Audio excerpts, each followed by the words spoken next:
கேள்வி கேட்பது. நீங்கள் தவறு செய்வீர்கள், அந்த தவறை சுட்டிக்காட்டினால் குற்றம் என்றால், எட்வர்ட் ஸ்னோடென் என்கிற ஒரு அறிஞன் சொல்லுகிறான், என் அன்பு சொந்தங்களே, ஒரு நாட்டில் நடக்கிற அநீதிகளை அக்கிரமங்களை எடுத்து கூறுகிற போது அது குற்றமாக கருதப்படுமானால் அந்த நாட்டை குற்றவாளிகள் ஆண்டு கொண்டிருக்கிறார்கள் என்று பொருள் என்கிறார். எப்படிப்பட்ட நிர்வாகத்தில் இருக்கிறோம் நாம்? எப்படிப்பட்ட ஆட்சியாளர்கள்? தன் மண்ணை மக்களை உயிருக்கு மேலாக நேசிக்காதவர்களிடத்திலே நாட்டை கொடுத்துவிட்டு நாட்டை குப்பை மேடாக்கி நாசமாக்கி நிறுத்தி இருக்கிறார். என்ன இருக்கிறது உனக்கு? ஆறு இருக்கிறதா? ஆறில் நீர் இருக்கிறதா? மலை இருக்கிறதா? காடு இருக்கிறதா? படிக்க கல்வி, குடிக்க நீர், பார்க்க வேலை, ஏதாவது ஒன்று. எரிக்க தடையற்ற மின்சாரம், எரிக்க மின்சாரம் இருக்கிறதா? விவசாயிகளுக்கு இலவச மின்சாரம் கொடுத்தோம் என்கிறார்கள். தடையற்ற மின்சாரம், தடையின்றி மின்சாரம் தந்தீர்களா? வருமா? அதான கேள்வி. இலவச பேருந்தை எவன் கேட்டான்? பயணிக்க நல்ல பாதையும் தரமான போக்குவரத்து பேருந்தும் தான் கேட்டோம். அதை கொடுக்க வக்கில்லை. அப்ப இலவசம் என்பது ஏமாற்று என்பதை இதிலிருந்து என் அன்பு சொந்தங்கள் புரிந்து கொள்ள வேண்டாமா? அவன் அடித்த கொள்ளையில் கொடுக்கிற பங்கு என்பதையாவது நீங்கள் உணர வேண்டாமா? எதற்காக காசு கொடுக்கணும்? இப்ப நான் உங்களுக்காக வேலை செய்யணும்னு வந்திருக்கேன், நல்ல ஆட்சி கொடுக்கணும்னு வந்திருக்கேன், எல்லாத்தையும் மாற்றணும் வந்திருக்கேன். நான் எதுக்கு உனக்கு காசு கொடுக்கணும்? எதுக்கு காசு கொடுக்கணும்? எதுக்கு காசு? காசு கொடுக்கும்போது ஏமாத்துறேன்னு தெரிய வேண்டாமா? எது காசு கொடுக்கணும்?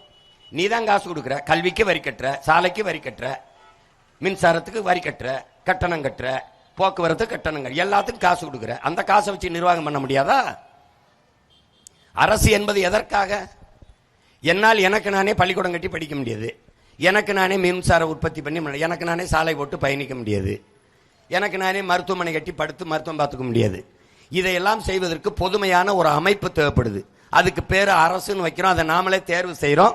அதுக்கான செலவை நாமளே வரியை கட்டி கொடுத்துறோம். இதை வச்சுக்கிட்டு பொதுமையாக ஏழை பணக்காரன், குறைந்த வரி கொடுத்தவன், உயர்ந்த வரி கொடுத்தவன் என்று பாகுபாடின்றி எல்லோருக்கும் சரியாக சமமாக தரமாக பிரித்து பகிர்ந்தளிக்கிறதுக்கு பெயர் அரசு.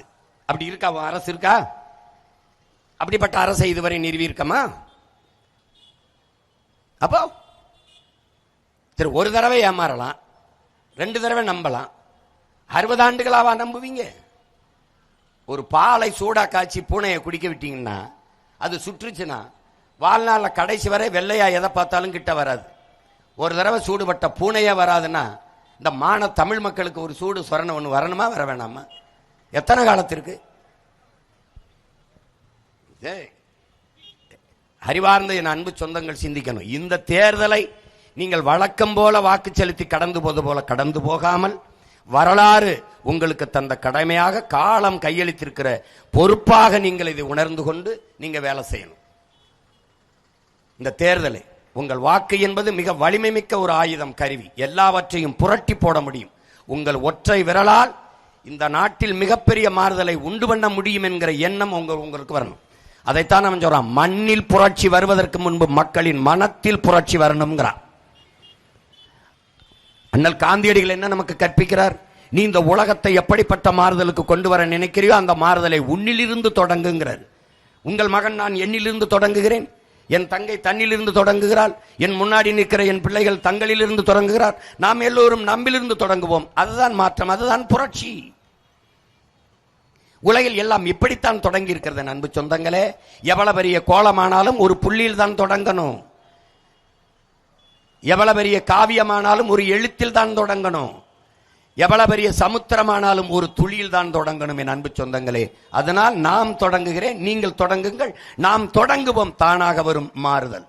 அதைத்தான் நம்முடைய தாத்தனை பட்டுக்கோட்டை பாடுறான். தானா எல்லாம் மாறும் என்பது பழைய பொய்யடா, தனி உடைமை கொடுமையில் சீர புரட்சி செய்யடாங்கிறான்.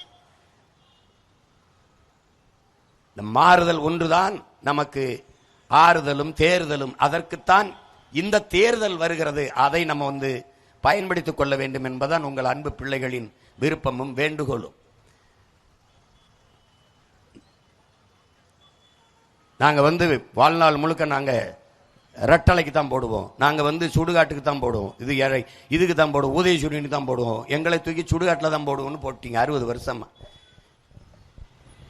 புரட்சியாளன் சேகுவரா என் அன்பு சொந்தங்களே, தன் நண்பர்களோடு உட்கார்ந்து அரசியலை பற்றி விவாதித்துக் கொண்டிருக்கிறான். அவன் அர்ஜென்டினா, ஆனால் அவன் போராடி செத்தது கியூபா விடுதலைக்கு. அவன் தான் சொன்னான், உலகத்தில் எந்த நாடு, அவன்கிட்ட கேட்கிறான், இந்த கியூபா உன் தாய் நாடா, நீ அர்ஜென்டினா, நீ ஏன் தாய் நாட்டு இந்த கியூபா விடுதலைக்கு போராட வந்தா என்று கேட்கும்போது அவன் சொல்றான், உலகத்தில் எந்த நாடு அடிமைப்பட்டு கிடக்குதோ அந்த நாடெல்லாம் என் சொந்த நாடு, என் தாய் நாடு என்று முழக்கத்தை முன் வச்சான்.